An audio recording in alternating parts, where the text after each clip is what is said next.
4 rounds to go in the 2018 Daytona DMAX Championship, and we've got great action here at Wilton Mill. It's time for the light enduro. We've had a very busy qualifying session. On pole position, it's going to be Kameron Khan. Let's talk to some of the drivers who are going to be making a bit of a play. Axel Slijepcevic, you're right up there in that top 4. This could be a very interesting one. Yeah, that's the plan, just to get right in the mix and have a good race out there. Just come here to have fun and enjoy myself. It's a cold start. The circuit's not quite heated up yet, so that's going to happen over the course of the hour. Do you think you can get faster as the race goes on? Yeah, definitely, but there are also quite a lot of raindrops in the air, so we'll be looking at the skies, and you never know, that might play a factor. Awesome. Looking forward to seeing what we can do there. Thanks, Axel. Thank you. Let's have a word with one of the others before Spanners catches up with our pole sitter. Sam Lovelace, right up there in the top 6, but you're on that inside line going into the first corner, so this could be very interesting off the start. Yeah, certainly. I've got to get my elbows out if I want to keep my position. So that first couple of corners here, into Oblivion, into Crook, in the mix of the pack, that's going to get quite choppy. Have you got any plans, any strategies going into that first couple of corners? I do, but I'm not going to tell you, so that would be telling. I didn't think you would. Thanks very much, Sam. Cheers. Okay, so we've got Kameron Khan here on pole. Seeing you up the front, hopefully that'll start getting a bit boring soon. Hopefully so. But yeah, lovely track, great track to drive. Really interesting, just like the way it's so smooth, really, just over. First corner's called Oblivion. People are side by side through there. Just how much bottle do you need to hold on to your lead today? Just obviously, as soon as it starts, elbows out from the start, and then see where it goes from there. Go for it. Thank you very much, Cameron. It's going to be a really interesting grid, this actually, Spanners. If you look at the top 6 drivers, we've got Kameron Khan and Jack O'Neill right at the front end. They are less than a tenth of a second apart from quali. You've also got the likes of Axel and Max right in there on the second row as well. Sam Lovelace in there in 5th position. There's quite a few drivers out of position on the start as well. A few drivers outside the top 10 that will be charging through. Would you judge me if I said I was looking forward to seeing Dante Dhillon fighting from 17th, and also, of course, Andy O'Neill fighting his way through the back as well? So yeah, a lot to look through all the way through the pack. No problem at all. That's what we do at Daytona DMAX.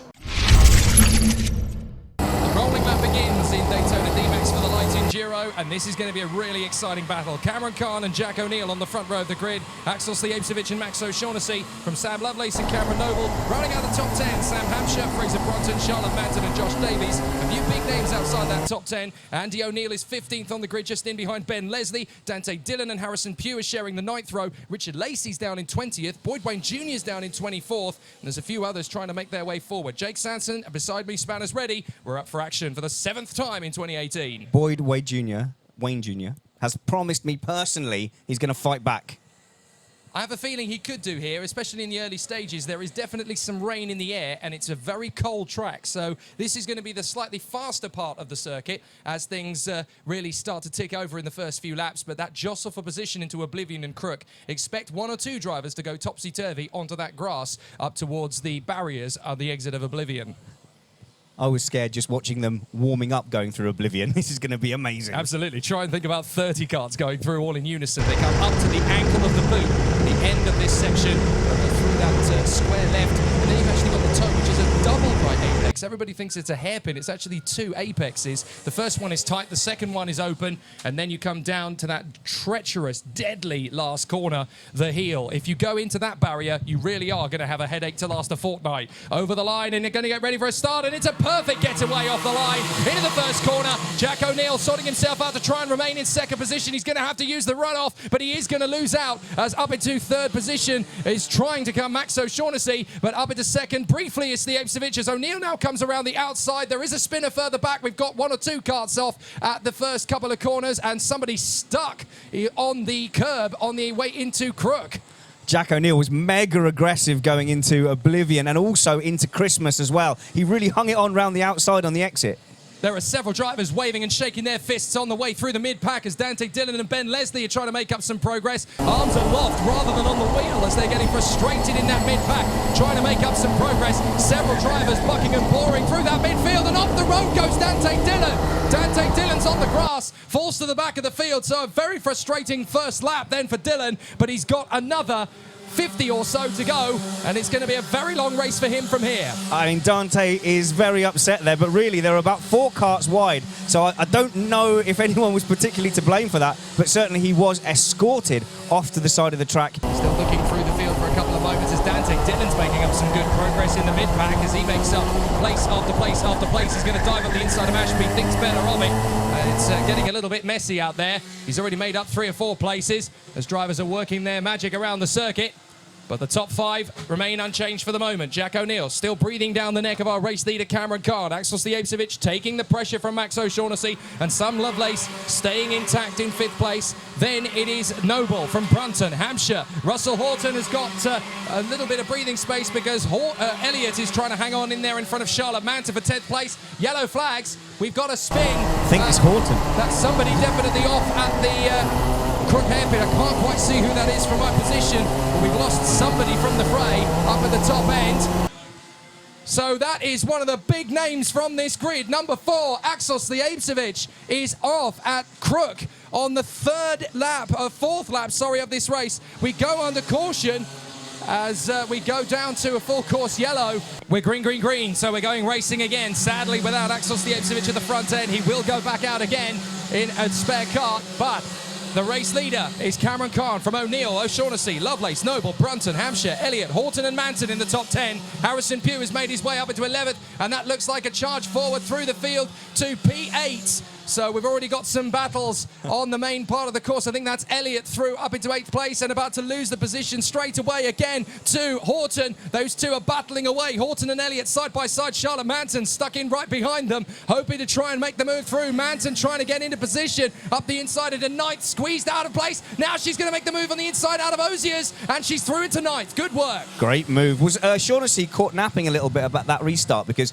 there's now about 4 or 5 kart lengths between him and 2nd place? Well, maybe, but Harrison Pugh's having a nightmare. Harrison Pugh is tumbling down the order there, having moved up to 11th place. He's battling in there with Shimodi, Wayne Jr., and is really not having a good time. He's banging his fists on the steering wheel, unable to get decent pace by the look of it. This is getting seriously busy through the boot now as we watch a gaggle of about 6 or 7 cars. Leslie's going to try and mug them all. Up and over the curbs.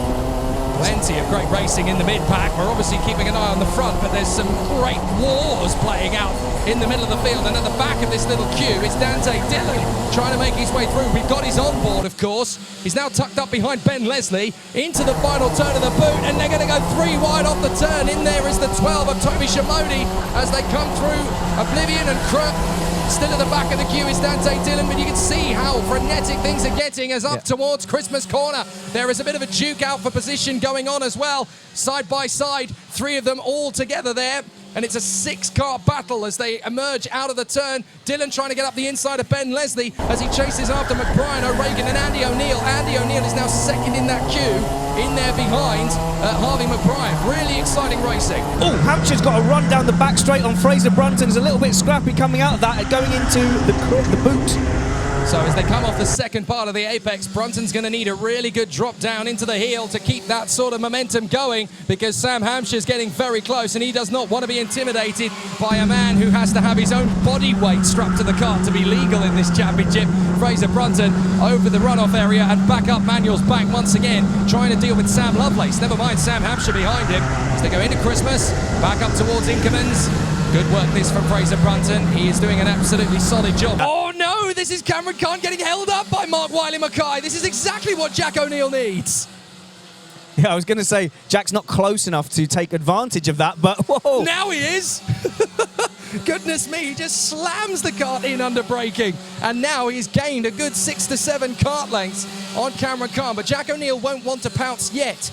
He'll want to make Kameron do all the hard work first, get himself riled up, get himself irritated behind the traffic, and pounce when he's not expecting it. Well, we're in a different phase now, aren't we, Jake? Because now we're coming up to about 7 or 8 back markers up ahead, and I disagree. I think he is going to pounce. But Fraser Brunton working very hard there in behind Hampshire. Oh, he's going to get a beautiful draft on the inside, and now running wide. Noble is going to have to fight back. He manages to hold the position. That was a beautiful little gap that Fraser Brunton found, and that's where Noble could be vulnerable. He's got to use that momentum. He now gets an opportunity again into Ashby's. Will he make the break? No. Good movement again from Noble into the braking zone. He keeps Brunton at bay. It's tough, isn't it? There really isn't anywhere to pass into that downhill hairpin. Off Osiers again. Good battling between these 3 as they come off the turn down the back straight. Noble, Brunton, Hampshire still knows the tail as they fight for 5th position. They've lost track of the 3rd and 4th place battle further up the road as well. That's not really helping their cause because O'Shaughnessy and Lovelace, who is a little closer to the 3rd place man than he has been, they're battling away for 3rd place. These guys getting held up. Brunton's had enough. He's going up the inside. Beautifully done on Noble. And that's going to leave him vulnerable to attack from Hampshire. Hampshire now side by side at Manuel's back. Up towards Christmas. He's going to get the move finished off.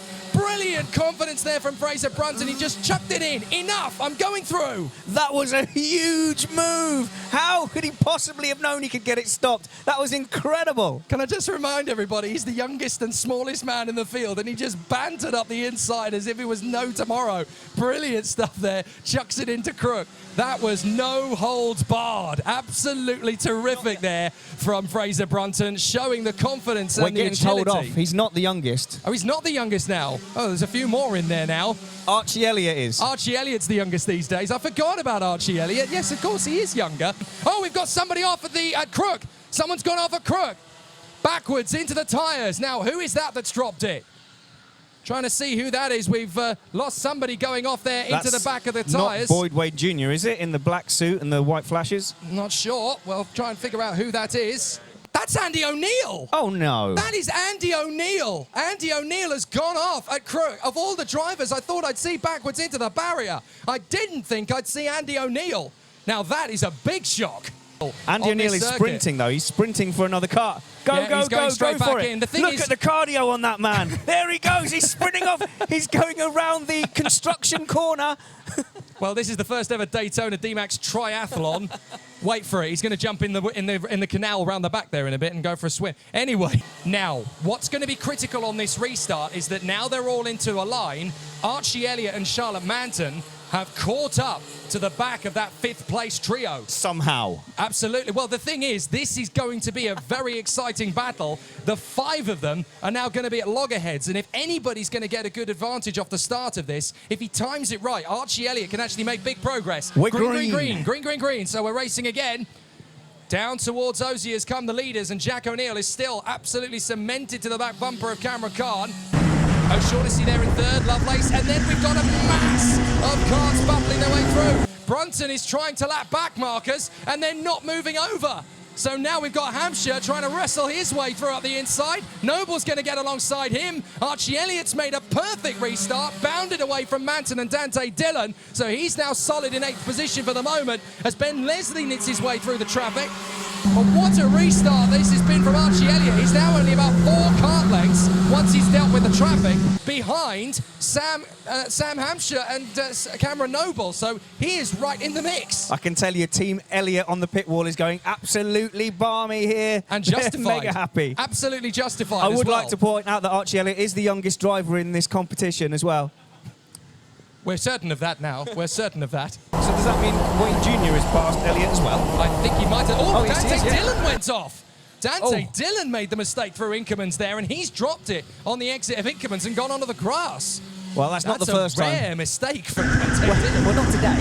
Not today. Okay, fair enough.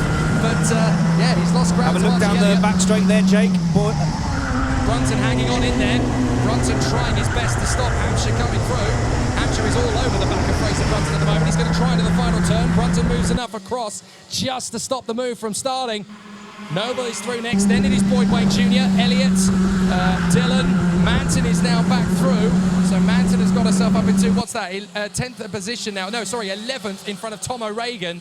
Tom O'Regan is still a factor in this one. He's just outside the top 10, but he's always been there or thereabouts. Unfortunately, Manton's down to 11th, having been running as high as 8th.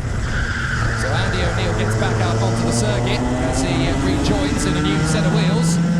Khan and O'Neill, no change at all from those two, 1st and 2nd places. Yeah, 3rd for O'Shaughnessy, 4th for Lovelace. Look at that gap. Oh, sorry, that's up to 5th position. That is Hampshire. Hampshire's made the move and got to 5th place, and he gestures to Brunton. Come on, let's stop battling. Let's work together and catch up with the top 4. Oh, easy to say when you're the one in front. Absolutely. That's the kind of tactics drivers will do. They overtake and then say, come on, mate, help me. Help me, I'll help you over a cliff rather than get you back through up to the front. 5 or so. It seems like there's only 10 minutes because so much has happened in the race. And Dhillon's made the move. Dhillon's made the move on Boyd Wayne Jr. So that's up to 8th place. He has the nerve and audacity to signal again to Boyd Wayne Jr. Right, I've got past you. Come on, let's go get him. And that's not really the attitude any racing driver wants to adhere to. So Hampshire, Brunton, Noble, Dhillon, Boyd Wayne Jr., Archie Elliott and Charlotte Manton. 7 drivers bidding for the top 5, and I think your point about whether they're going to be able to catch the leaders is all down to Fraser Brunton. If he decides that he's going to make the overtaking move, then that's going to impede the entire group. If he decides to slot in and work with Hampshire to move the whole train forward, then they've got a chance of the podium. You're absolutely right, and that battle for the front is pretty much status quo in that Jack O'Neill can keep pace with Kameron Khan. Khan is getting held up in the traffic. Khan is getting held up a little bit there in the traffic, and this could give Jack O'Neill a great run. But the other car in that mix, Harrison Pugh, was at the front of the train, but Khan is absolutely in trouble now. He's got a slower car in front of him. Jack O'Neill's got more momentum. He may get an opportunity into Christmas. He's not overtaking. He's working with him to get through. He's pressuring Khan. He's keeping Kameron Khan second guessing. Yep. He doesn't want to he doesn't want to let Kameron know when he's going to make the move. He's not going to make it too predictable here. But look up the track. Those 2 next back markers aren't slow, and one of them is Titan Motorsport teammate of Jack O'Neill's, Andy O'Neill. And the other one is Khan's regular teammate, Harrison Pugh. They're duking for position. Andy lets them go, though. Andy's the sportsman. He lets them go. He gestures to Jack. Come on, come on. You can get him. Andy, that was so boring. Why didn't you hold up Khan? Well, Pugh tried. Pugh tried to hold them up, but what it's actually done has given Jack O'Neill a bit of a run at Kameron Khan. They actually moved across on the runoff area there. You're supposed to come off the runoff, not go further across it. Kameron Khan was so determined to keep Jack O'Neill at bay there as Pugh runs off the circuit and lets Jack O'Neill get back through. But the leaders are now duking for position. This is now out-and-out war. If that was Mercedes Ferrari, it would have gone very differently. This is a big problem for the 6th place battle. Dante Dhillon could use Fraser Brunton to get past here. He nerves him into the inside line, and that's nicely done. Dhillon has assisted Fraser Brunton getting through the traffic there. Through comes Noble, Boyd Wayne Jr., Archie Elliott makes light work of the back marker too. Charlotte Manton through on the inside, no problem at all. So the train finally gets through, but what that has done is it's given Sam Hampshire a bit of a break in 5th position. He's now a few car lengths clear. Dhillon's going to make the move on Fraser Brunton. Brunton's going to cut across. Nice defence. So there's no chance of a move there into Christmas for Dante Dhillon. He's going to have to work a little bit harder if he wants to get past Brunton. Meanwhile, Archie Elliott has slipped to the back of the train behind Manton, but he's right there going for another move. Goodness me, almost into the back of Charlotte Manton through the braking. The back end stepping out. He stops it before there's proper contact as Dhillon makes the move on Fraser Brunton into Osiers. He's through. So a nice overtake there from Dante Dhillon. He's up to 6th position and he gestures to Brunton. Come on, stop battling. Don't overtake me back. Let's go catch Hampshire. And Brunton says what he thinks about that with a nice little love tap up the back of Dhillon's car. Dante Dhillon's dropped the battle as up the inside goes Boyd Wayne Jr. alongside Cameron Noble. Noble does not let him go through. Boyd Wayne Jr. trying to cut back on the apex of the toe and will get some assistance from Charlotte Manton to keep that move going. But Noble has already got the door firmly shut. What's important now, though, is that Andy O'Neill is going to let Hampshire through, but Dante Dhillon is catching it. So Dante Dhillon up into 6th position is trying to charge his way onto the back of Hampshire, and I think he's going to get there. Oh, what a shame that Brunton's fallen so far back now. Yeah, he's dropped a good 16, 17 kart lengths off the back of Dhillon. Dhillon just seems to be in a good rhythm, and he's trying to get that deficit back to Hampshire. So Brunton has now got Noble, Boyd Wayne Jr., Charlotte Manton and Archie Elliott very close in behind as they battle away for position. Can we just say Dhillon was 3rd from last after the first corner? Certainly was. He had gone off the circuit and dropped right down to the back end of the field as Andy O'Neill sees the battle for the midfield positions, well, just the lower end of the top 6, and moves aside and lets the entire field go by and slots back in behind Archie Elliott. Good work there from from Andy O'Neill, sorry, to get himself out of the way and out of trouble. He's not going to do anything silly. He's a very sensible driver, as much as he is a great racer, and he's not going to impede anybody if he doesn't have to. Hampshire versus Dhillon. Who's your money on, big guy? I have a feeling Dhillon's definitely got the guts to go for it. He's made a few choice overtaking moves in the pack below it. Well, this is it. He's not going to not go for it, so there's that. Well, he seems to have been able to find some gaps where other drivers wouldn't. That's exactly what I'm talking about. Up the inside of Parker, and he's going to finish the move through Osiers. Beautiful move from Dhillon. Never thought you could get that up the inside of Parker's so late into the gaggle, and he makes it stick on the exit. Makes you wonder what happened in qualifying. He just didn't get a card he liked, I guess, and also he might not have got a clean lap. It was a very busy qualifying session, 30 karts out on track, Maybe he just didn't get a clean lap, but for whatever reason, he's now in 5th position in front of Sam Hampshire with very little time to move up to the top 4. Jack O'Neill, fastest lap of the race at 51.219 to get him back onto the tail of Kameron Khan. Could the battle be about to intensify again? As we keep saying, this is a very physical circuit. This will be a tougher race for someone of the size of young Brunton. Oh, we've got someone going very wide on the exit of Oblivion. That's Hampshire! That is Hampshire! And that's going to be Noble through on the inside. Noble's going to get him. Hampshire's lost out. Brunton's going to get onto the back of him. That's a big mistake for Sam Hampshire. Yeah, just took too much on the exit. That is a disaster, and that has dropped him down to 7th place. He's now right in the gaggle. Having done all that hard work to get away, he's now right back where he started. And Dante Dhillon is away and clear in 5th position. Now he's got to deal with Brunton, Manton, Archie Elliott, Boyd Wayne Jr. and Tom O'Regan. This is a nightmare for Sam Hampshire. Here comes Archie Elliott now, looking up the inside of Manton. Manton moves across just that extra inch to stop the move. But this is going to get very difficult for Sam Hampshire. He's got to pick himself up from that. As Archie Elliott dives up the inside of Manton. Manton side by side. Elliott gives her back the place as they tuck through Crook. Back onto the curb again. But Archie Elliott is getting his elbows out. He's starting to work.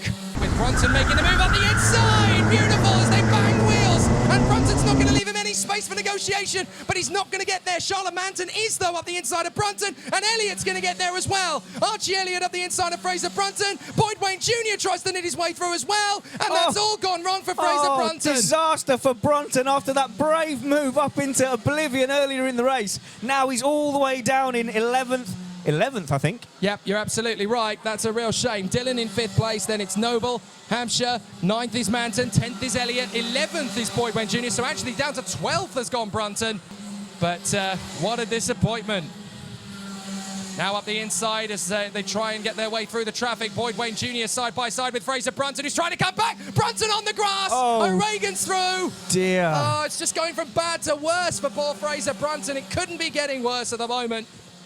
That's such a shame. All the way down to 13th place. And now O'Regan has woken up. Now that he's on the back of this train again, Tom O'Regan is making his bid to get past Boyd Wayne Jr.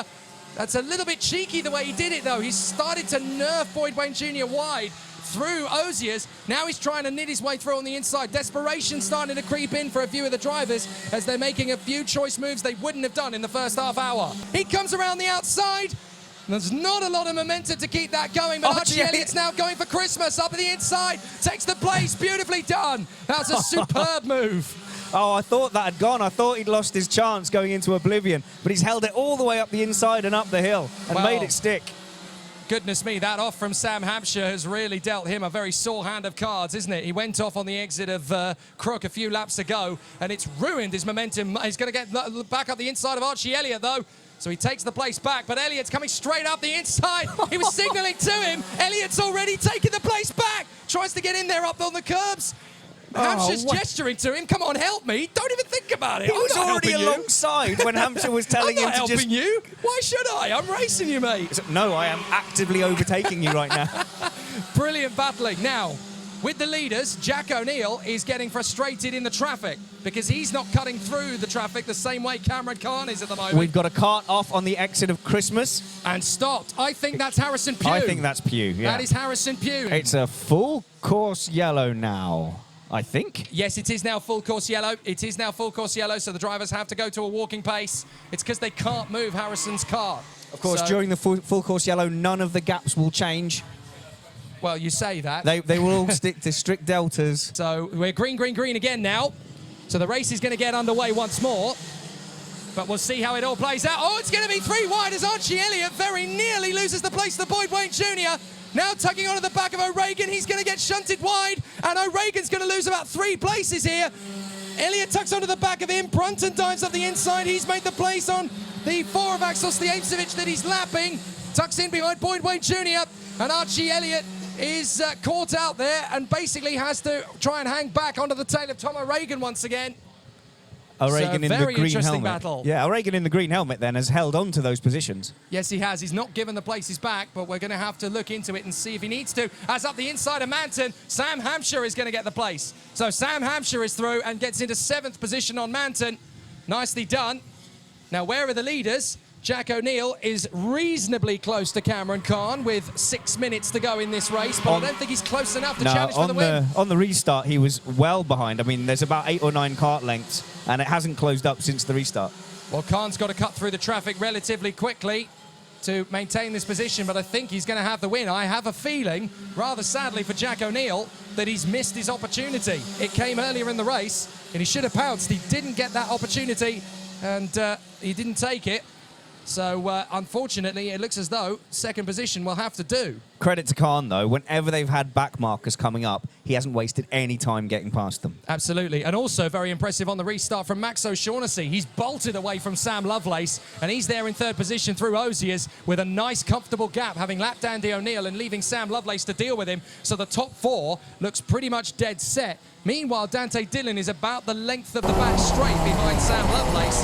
So he's closer thanks to the yellow flag period, but not close enough. Oh, there's a change for the lead. Jack O'Neill. O'Neill's got him. O'Neill's got him out of Parker.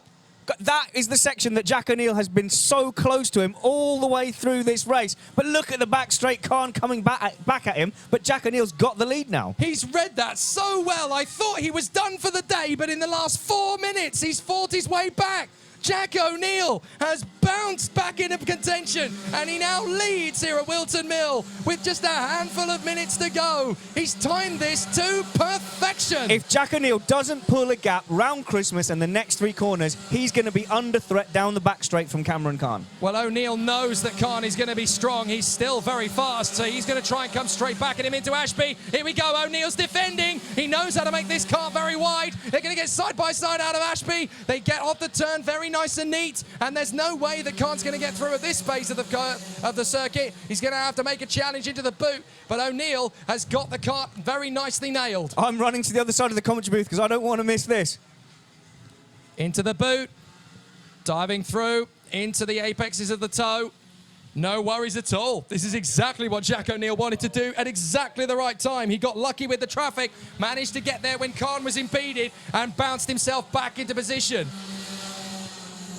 Owen Genman watching at the side of the circuit there with Martin O'Neill as he battles away later on in the day. And obviously Team Titan looking for another victory in the 2018 season with their man Jack O'Neill battling away for the victory with Kameron Khan side by side into Ashby. Khan's trying to get him on the undercut. Jack O'Neill's so strong he goes very deep into the exit of the runoff area up to Parker. Again he keeps the car out wide. No problem at all as he comes into Osiers on the racing line, and Kameron Khan has no response. No problem at all. What are you on about? He's got tons of problems with Kameron Khan all over him. I've not seen anyone driving that defensive into Ashby's all day. Nah, this is Jack O'Neill. Oh, the side by side, and Kameron Khan's forced the issue, and Jack O'Neill's off on the grass. Jack O'Neill's gone wide, and Kameron Khan has taken back the lead.